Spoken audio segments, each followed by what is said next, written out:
I bought it a little over a year ago up in a small town called Council, Idaho, and it was $300. So I thought, well, you know what? I came here 5 hours to get the car, $300. I'm going to pay the $300 for it. But on the way home, I realized that they had taken the alternator out of it. One of the hoses had super glue on it, and so it ended up exploding and getting all over my engine and all of the belts. And ever since then, I had a terrible belt squeal. I didn't realize it was actually leaking fuel. Took it to the mechanic, and apparently when he was trying to fix it, it flooded his garage of antifreeze 4 times. When I was on a trip when all this happened, when I came home, it was a surprise that it was home for me. There was a ribbon on the antenna, a cheap version of a bow. It was on there through the snowstorms. It had ice on it. It was there through rain. It's been on through car washes. I've never taken it off. And I'm pretty sure that's why I have terrible radio reception. You know what? I went out and I bought my dream car. This was my dream car, an old Volvo 240. And I decided I'm going to fix it up and I'm going to drive it.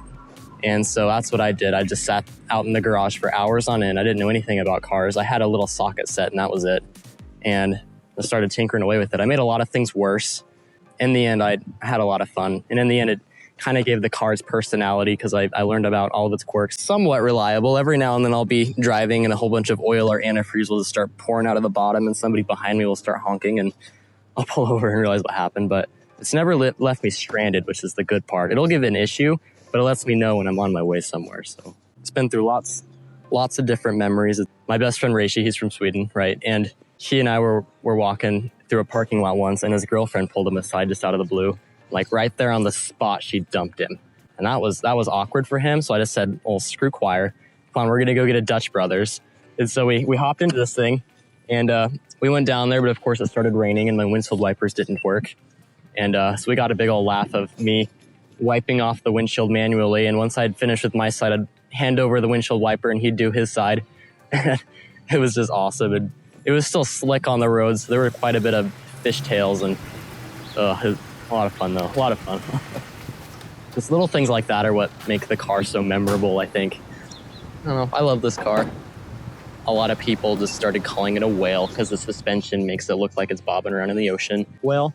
All right, well, what is the big white whale? And I'm like, oh, Moby Dick. So we named it Moby, and it's been Moby ever since. And I have that little crocheted whale, but my grandma made it for me. This thing's been through quite a few moves of houses, and I've loaded the thing up to the ceiling. So I really did get off lucky. I think $300 was a steal for this car. I took it up to the ridge plenty of times, and anytime there'd be somewhere where I'd think, I've never been there before, for some reason I'd always take this car. I'd always end up in this car. If I were in the XC70 or something, I'd never really go anywhere new. But anytime I'd be in this car, I'd go somewhere new. And I found lots of cool places with this car, and lots of rough roads, lots of hills, lots of tight corners, which is why the turning radius is great. And it was right after I bought the car, I thought, well, there's somebody out there that's surely worked on one of these.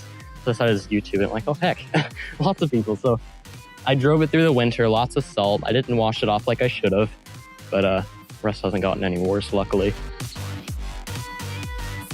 Stuff like that, all of that just kind of put together is what kind of made this car what it is. I'm Blake, and this is my 1987 Volvo 245, named Moby.